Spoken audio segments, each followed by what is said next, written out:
Welcome again to my official YouTube channel Maths Hack. Today we will discuss about chapter number 5 arithmetic progression in exercise 5.2 में होने वाले formula के बारे में. Yes, formula is जो जैसा कि आप देख रहे हैं an is equal to a plus n minus 1 of d के बारे में. तो स्टूडेंट्स आप जानते ही हैं कि किसी भी चीज कोई भी फॉर्मूला इन्वेंट तब होता है जब हमें उसकी नीड पड़ती है. ऑफ कोर्स जब तक आप खुद ही देख लो अपनी डेली लाइफ से कि जब तक आपको कोई भी प्रेशराइज ना हो, स्कूल के ही काम का ले लो, तब तक आप अपनी नोटबुक और अपना काम भी कंप्लीट नहीं करते हो. राइट तो ऐसे ही हमारे मैथ्स के फॉर्मूलाज भी बने हैं कि जैसे जैसे हमें नीड होती गई हमारे साइंटिस्ट ने हमारे लिए फॉर्मूलाज इन्वेंट किए और जो चीजें उन्होंने अपनी लाइफ में देखी कि इसको हम स्टैंडर्ड फॉर्म में एक फॉर्मूला से कैसे चेंज कर सकते हैं, इजी कर सकते हैं, तो उन्होंने उसके अकॉर्डिंग नई चीजें भी इन्वेंट की. सो स्टूडेंट्स स्टार्ट करते हैं हम अपने आज के सेशन को. जैसा कि अब आप अपनी स्क्रीन पर देख सकते हैं कि आपको एक फ्रॉग जंप करता हुआ नजर आ रहा होगा. राइट तो आप देख सकते हो कि क्या आप उस फ्रॉग से जैसे ही वो जंप कर रहा है आपने देखा, उसके बाद वो फिर डायरेक्शंस उसमें चेंज करके क्या वो उन डायरेक्शंस में कैसे जंप करेगा. राइट मीन्स उसका क्या डिस्टेंस रहेगा. इज दैट क्लियर कि वो फ्रॉग कैसे वो जंप कर रहा है, आपने उस चीज को देखा और वो आगे कैसे जंप करेगा. क्या आप उसका एस्टिमेट लगा सकते हो कि उसका अगला जंप कहां तक जाएगा. मीन्स अगर मैं दो स्टेप स्टेयर्स के इकट्ठे ले रही हूं तो क्या मैं बता सकती हूँ कि मेरे नेक्स्ट स्टेप्स कैसे होंगे, मैं कौन से स्टेप पर पहुंच जाऊंगी, स्टेयर की कौन से स्टेप पे पहुंच जाऊंगी. राइट तो देखो आप अनदर एग्जाम्पल देखेंगे जहां पे अब आपको दिखेंगे कि 3 फ्रॉग जंप कर रहे हैं. राइट 3 फ्रॉग आज जंप कर रहे हैं जिसमें जो फर्स्ट फ्रॉग है वो एक कांस्टेंट टर्म में आगे जा रहा है. अगर आप सेकंड फ्रॉग को देखेंगे तो वो कभी बहुत आगे जंप किया, फिर उसने कम जंप किया, like this. And third frog देखेंगे कि पहले अगर उसने 2 स्टेप लिए, देन 1 लिया, देन हाफ लिया. क्लियर. तो अगर आप इसको देखें मीन्स एक एस्टिमेशन मैं बता रही हूं कि आपको और अच्छे से विजुअलाइज करना कैसे पता लगेगा कि ये एपी में है. अब आप देखो जो हमारा सेकंड फ्रॉग था, जो सेकंड स्ट्रिप है हमारी, उसमें उसको हम इजीली कैलकुलेट नहीं कर सकते, हम नहीं बता सकते कि वो फ्रॉग का अगला स्टेप क्या होगा. राइट तो इट मीन्स जो एपी का फॉर्मूला है उसके लिए हमारी टर्म एपी में होनी चाहिए. मीन्स उसकी इंक्रीमेंट और डिक्रीमेंट वो एक कांस्टेंट टर्म से होनी चाहिए. उसके बाद ही हम बता सकते हैं कि उसका 23rd स्टेप क्या होगा.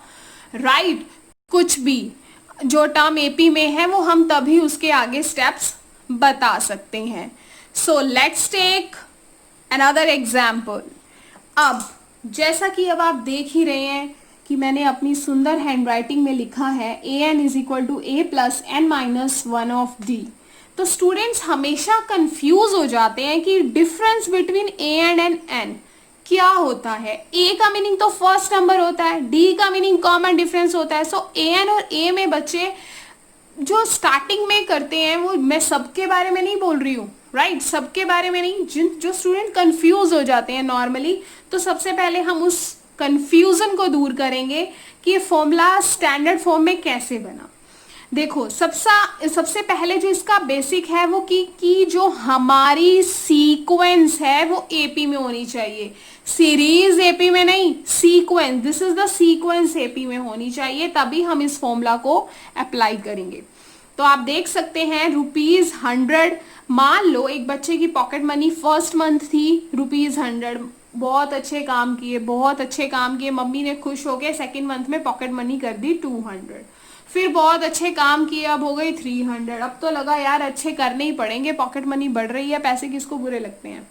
राइट। तो 4th मंथ में आपकी पॉकेट मनी हो जाती है 400, जैसा कि आप देख रहे हैं। तो इट मीन्स हर मंथ में आपने कितने अच्छे से 100 का इंक्रीमेंट कमा लिया।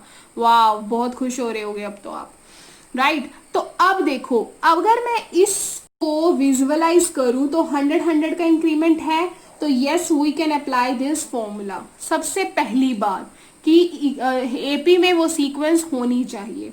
एंड आफ्टर दैट क्या हुआ, मैंने ये चीज देखी कि यार हर मंथ 100 बढ़ रहे हैं, जरा मैं एस्टिमेट तो करूं कि जब मैं अगर 15 इयर्स का हूं तो मेरी पॉकेट मनी हर मंथ 100 बढ़ रही है।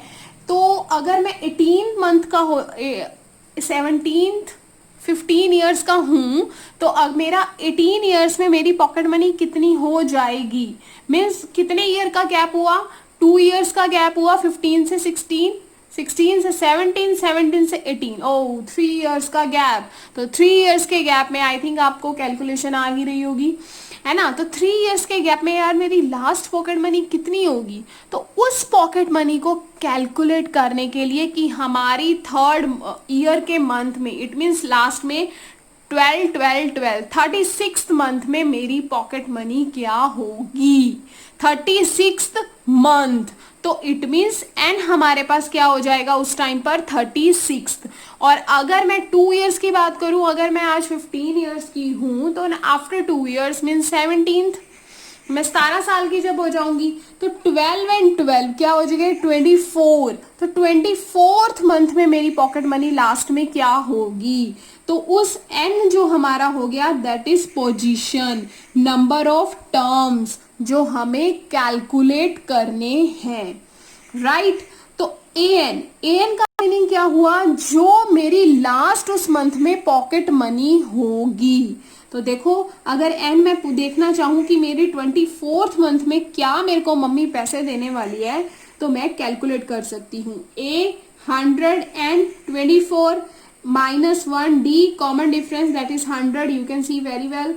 100 plus 24 minus 1 23 multiplied by 100, 100 plus 23 100, we will get 2400. So we can calculate easily by this formula कि 24th month में हमारी pocket money क्या होगी. So this is the difference between N and AN. Right, in exercise 5.3 में भी हम बहुत interesting formula करने वाले हैं, that is of S N, sum of N numbers, right, जो सीबीएसई ने आपके this academic year it means 2021 के लिए डिडक्ट कर दी है only for the CBSE exams. But मैं आपको यही सलाह दूंगी कि आप उस एक्सरसाइज को भी करें। डिडक्ट हुई है only for exam point of view, board में नहीं पूछा जाएगा, बट जर्नल लाइफ के लिए आपको ये सब चीजें आनी चाहिए, बिकॉज ये किसी ना किसी वे में आपको दिखेंगी। अगर आप किसी कॉम्पिटिटिव एग्जाम के लिए जा रहे हैं तब तो आपको 101% दिखेंगी, लेकिन अदरवाइज भी आपको कहीं ना कहीं से ये रिलेट हो जाता है। 5.3 तो रिलेट नहीं भी है, लेकिन आपको कर लेनी चाहिए, छोड़ना कुछ भी नहीं है आपने। सो मिलते हैं मेरा अपनी नेक्स्ट वीडियो में 5.2 एक्सरसाइज के क्वेश्चंस के साथ।